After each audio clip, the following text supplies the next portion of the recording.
Yo, what is going on YouTube? It is your boy GZTV. Sorry if we start lagging in this video because we haven't literally other video. We're here to talk about the 2024 American dark fantasy comedy horror film directed by Tim Burton from a screenplay by Alfred Goh and Miles Miller. We have Beetlejuice Beetlejuice. This is obviously the sequel to the original film, which I just got done actually posting the video. I'm just gonna record this tonight, probably chill out for a little bit, go to bed. I gotta do some studying. My life has been absolutely miserable on a fucking Saturday. It's actually fucking insane. Bo ho! Bo ho! We're back with Beetlejuice, 2 times for the kids this time around. This is one of the first theater experiences I've had all year. I actually went to the theater and watched this, of course, because it's not on streaming right now, which is somewhat surprising given that I've partially become a movie review channel, but here we are. We're here. I think this is like my only movie theater experience of this year, which is so insane to me. Welcome back, man. I mean, almost 40 years later to the world of the dead. This was so long overdue. I'm so glad they came back to it, though. It never seemed too late to do this either, because the first one was such a classic. Not great. Again, you can watch my review and see what I thought of it. Yeah, shout out the GOAT, man. Tim Burton, man.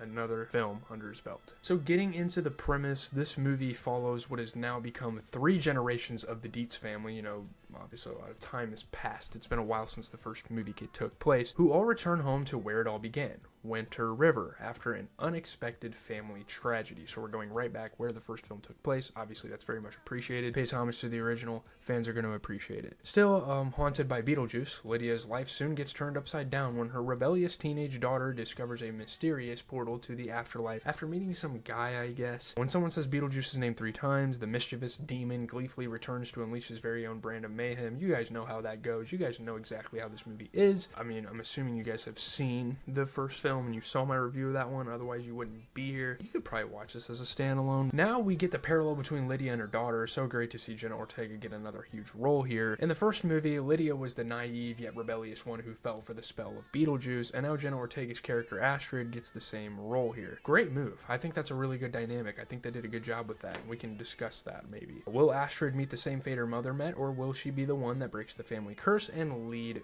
to her demise? Again, please go see this in the theaters to find that out, because I will not be the one to spoil it to you. You can go to other pages where they do like big ass fucking discussions about movies. I'm not gonna do that. I'm just gonna give my thoughts on what I saw on the screen without, you know, spoiling what actually happened. So starting with the good, obviously callbacks are always appreciated in sequels like this, legacy sequels, whatever you want to call it, and we definitely got some and a great amount of them.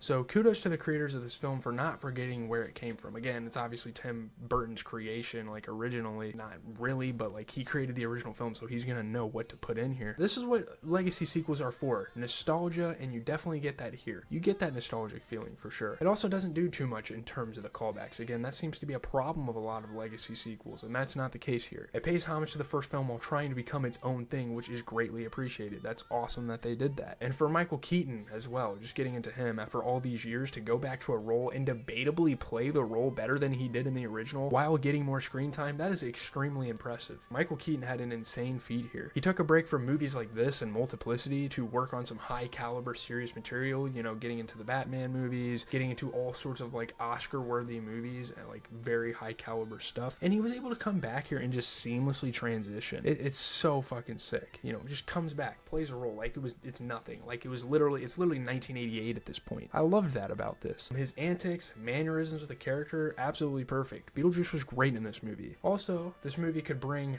however many sequels to the table that they wanted, given that Keaton's portrayal of this character is so good, and it continues to be good. Just a refined, modern Beetlejuice movie with the perfect amount of practical and CGI effects is always great. You gotta love that. I think this movie definitely needed a remake. I know the old movie is pretty good, and it's always probably going to be above this one for most people, probably for me as well. It's great to get a modern take on it with, you know, the technology we have in Hollywood. I think that's pretty awesome. Glad Burton picked this project back up. The aesthetic of this movie, again, like I said with the first one, it is just hard to beat. Like, there's not a lot of movies that have that kind of flair to it. The gothic bizarreness, it's so fucking awesome. This is a great movie to watch on Halloween and might become a go-to for that as well. Really good Halloween season movie. It's got a great vibe to it. This movie is also a lot funnier than the one that came before it. I know I'm like rapid firing. I think Jenna Ortega as well was great in this movie. The little stunt where she got with this boy to find out he is a ghost, and that's a whole gag, and starts off as a genuine love story that's happening in the background, turns into a slap in the face.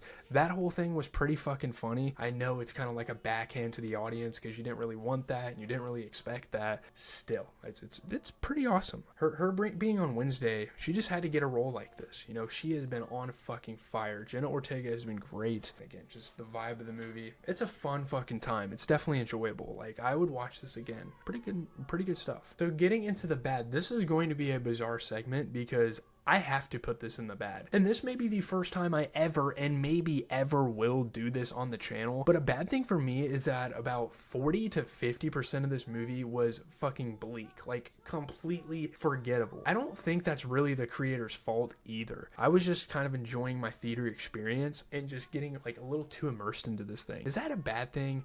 I don't know. I got the important parts, and this is completely not on the movie again, but like, I just wasn't locked in on watching the movie. It wasn't boring or anything, but I was off of like 5 hours of sleep the night before, so I don't know. It's weird. And not a bad theater experience, just not one in terms of the movie at hand that I will remember too well. You know what I mean? Kind of hinting at something there. What do you mean by that? One thing I do remember is the fact that Lydia is literally a legacy character. This is like a genuine bad thing about the movie, and they attempt to go for something cool with her character, and it just doesn't get executed all that well. You know, she's the host of like this ghost show and all this stuff is happening. Winona made a name for herself because of that character from the first film. Like, roles like that shot her into Hollywood, and then you do this to her. It's super strange. It just wasn't executed well, and you don't even get a mention of like the ghost house like show format at the beginning until the end of the film. It's weird. It's almost like she's less grounded as a grown woman that she was as a kid. It's like, what the fuck is happening here? Also, you know, proposing, some of the stuff that happened was just completely off the fucking walls. Proposing to a woman during her father's funeral, that's fucking outrageous. I'm not saying that's like a bad thing necessarily, but I'm just kind of mentioning that because it's fucking crazy. They should have did more in getting into Dolores. You know, I haven't really talked about her character as much. They should have did more for her as well. She was awesome, and then the movie decides, meh, kick her to the curb, give her a couple cameos, let's move on. I was so confused at, and also some of the characters that were in the film, like William Dafoe's character, why the fuck was he in there? I love William Dafoe, and he's done great things for movies, but what the fuck was he doing in this movie? I don't know. Getting into the okay, this is like the mixed elements, obviously. I will say, Jenna Ortega being the same rebellious, sassy teenager that we saw in a TV show like You and plenty of other movies we've seen her in. The Scream movie, forgot about that, she was in that one. It's a bit odd. It's not really a huge deal, but it's like, what the fuck? You know, she's played this character like 5 different times. Hating your family members and acting like a brat wears itself out, especially when the same actress is playing these type of characters. I feel like she's developed a niche, and this isn't really a good thing. Like, she's developed a niche of being this bratty little bitch daughter. What the fuck? Why does she keep getting these roles? Like, we've seen her in movies like X.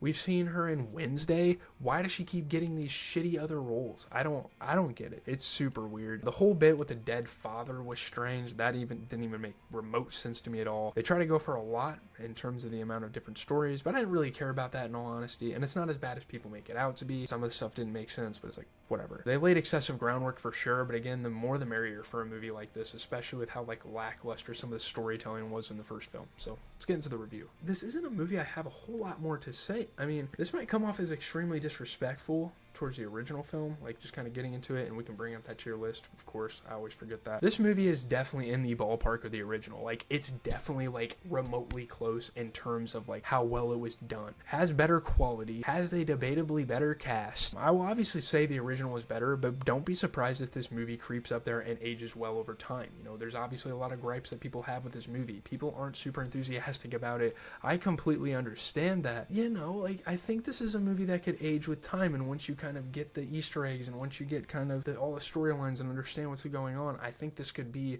a movie that just ages like fine wine. This might be the first film I wasn't all that invested in. That kind of tanks my rating a bit on the channel. Let's just go ahead, give it a 7 out of 10. Kind of wrap this puppy up. I'm not sure what videos are going to look like for a while. I think we're going to try to get to the Ghostbuster franchise. I am just so unmotivated right now to do anything because I've just been drained by schoolwork. It's absolutely fucking insane. I do like 4 hours of homework every day, which if you're a scholar and you're watching this video, it's like, oh, what the fuck, man?